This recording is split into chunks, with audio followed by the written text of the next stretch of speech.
Let's move on. Let's talk about another earnings that came in. Mohit Malhotra, the CEO of Dabur, now joins us on the phone line on those numbers, the overall results. Mohit, as you directed in the second quarter update, were largely in line, 6% sort of revenue growth, EBITDA growth as well.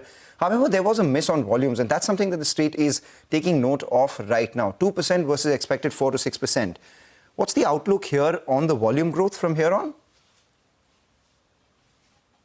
Yeah, so Mangala, what's happening is that GST was a big disruption which happened, although in long term it's definitely a transformative reform. I think long term it will really benefit the business in terms of boosting consumption and putting more money in the hands of the consumer. But short term, there was a pushback from the distributors and the wholesalers and the consumers themselves who were wanting to buy a low price stock. So therefore the inventory push which happened previous to the season, especially for us in terms of Chyawanprash, that could not happen. So therefore volume got impacted a bit, especially after the GST announcement which was made. That was the reason for maybe a low volume growth. But I think it's come much better than our peers, and 5% growth in the overall business is what we are really satisfied with, and we've gained market shares across our 95% of the portfolio. So I think relative to any other company, I think we've done reasonably well in the current quarter, and I'm confident. But some transition is going to lap over to October also, and first 15 days we will see inventory liquidation happening at different intermediaries, and only once the inventory is liquidated and the new rate and the price talk reaches the market will the situation normalize. But I think these are just temporary hiccups that we are facing, and post which things should normalize, and this GST reform should definitely usher in a good volume consumption boost and push the overall volume growth both in urban as also rural markets. Yeah. So net of this disruption that you saw in the GST transition, and at the same time the first 15-16 days of October as well, you believe that there was some overlap out here. All things considered, what kind of revenue growth and volume growth can we expect in the second half? Can you quantify that, Mohit?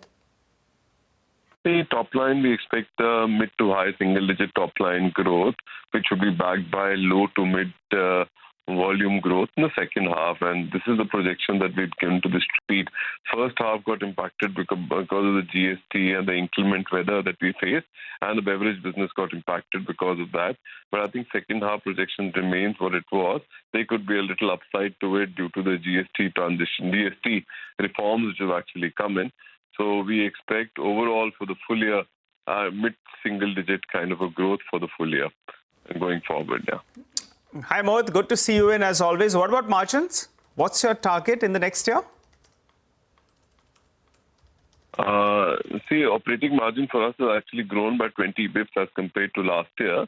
So, and it's driven by gross margin increases of around 20 bips, which has happened in the India business also and in our overseas business also, despite inflation of around 8%, which hit us in the quarter two, which is very high inflation. Last full year inflation amount was the amount in the second quarter that we guys had, but we could easily push that entire inflation, and it was passed on in terms of price increases to the consumer, and therefore we got a gross margin upside, which flew into the operating margin due to the other leverage that we got from indirect overheads and S&M costs, etc. So we expect our operating margin for the full year also to be better than last year. Overall, our operating margin is in the range of around 19% for the first half, and third quarter is generally better in terms of operating margin. Overall, operating margin should be better than last year in the current year. All right, so the next quarter looks better when it comes to margins seasonally as well. But, you know, we have to call out what outperformed. The oral care business, Colgate saw a decline, Unilever saw a decline. You did 14% growth. Is that sustainable? And how much market share have you added? Yeah, so oral care business has been a star performer for us.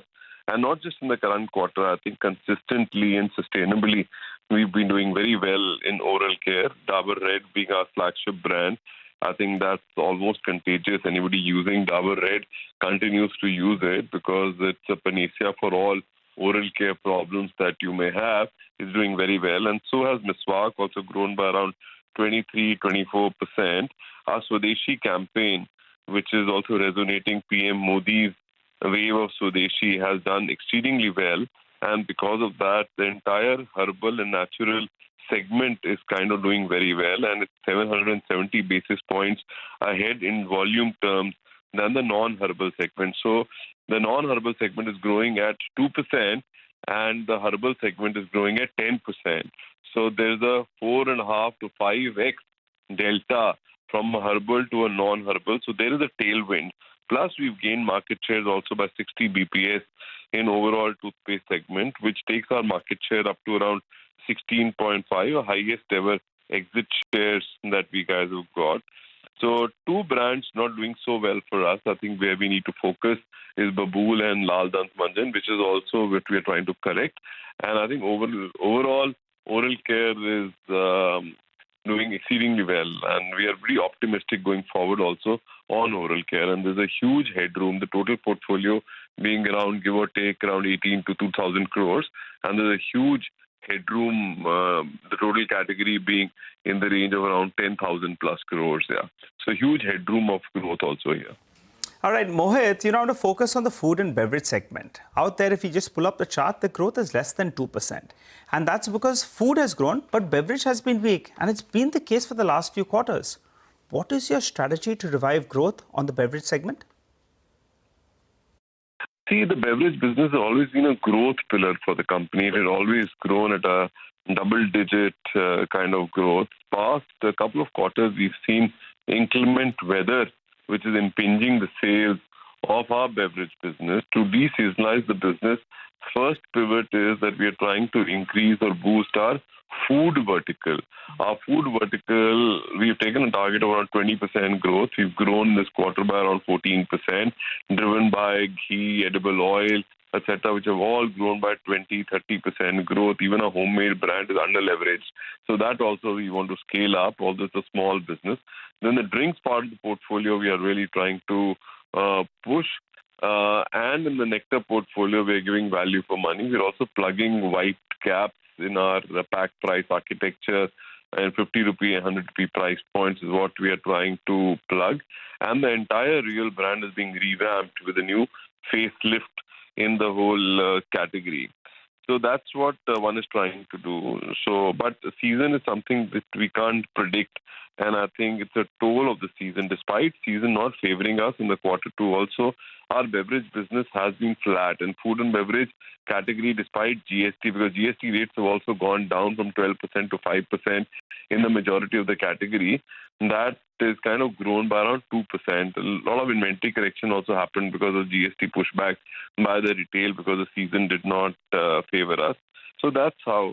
In terms of season, the festive season has been okay for us. So we expect as the season favors us to normalize the beverage business.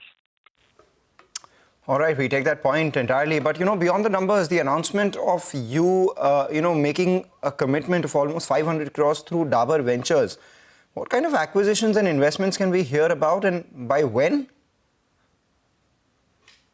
So to provide a very focused approach to this M&A, Dabur Ventures has been launched, which is the investment platform established for investing into high-potential, new-age digital brands that demonstrate a strong potential and is closely aligned to our strategic vision.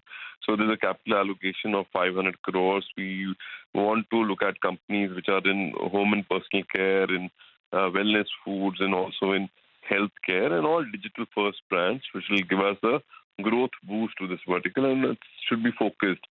So that is why, and that is the rationale for putting this whole Dabur Ventures in place, etc. But this does not preclude the main M&As like Badshah, like Sessa, like Valsara, etc. that we've done in the past.